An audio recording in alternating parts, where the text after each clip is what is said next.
that evidence, Brian, of the culture change that he's been tasked with bringing to United?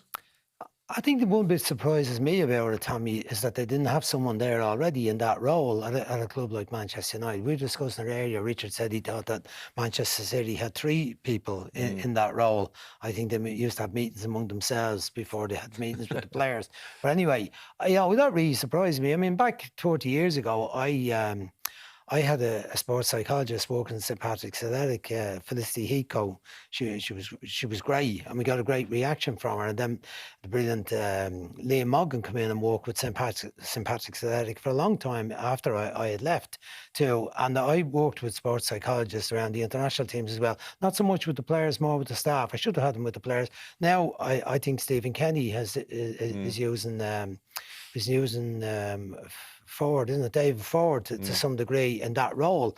Why haven't Manchester United have that backing up until now? That even if you get, if one player gets 1% extra or good out of it, it's worthwhile doing at any club, but particularly at that level. If you could have 7, 8, 9, 10 or 15 players buying into some, it's not a new idea, but getting a slight bit of help. That's not necessarily technical help, but it's psychological help, it's mental health help. As he says, it's an important part. The brain is a part of the player's armour. For sure. I get the impression that this lad it will be involved in the training sessions out on the pitch, and it won't be just one-to-one meetings with the players. I've seen pictures of him on training grounds with some of the clubs he's worked at before. That he's actually been out involved in the training. So perhaps he's more than just psychological bits. There's some technical bits involved to the work too. What's your view on that, Richard, from someone who's obviously been involved in English football? Like, as Brian says, it's par for the course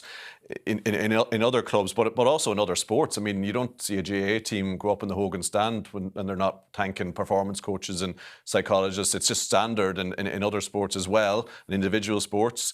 Is there still a bit of suspicion about it in football, or are United kind of an outlier in that? I think United are slow to the party in that one. I think sort of my generation were probably a little bit thinking, is this right? Is it Skeptical. Spectacle, I was going to say. That's an optician you need, not a sports psychologist. So you're sort of looking at it thinking, do I need this? Is this? Do I need another person give me advice and sort of thing? But when I worked with them at QPR, it really helped the team.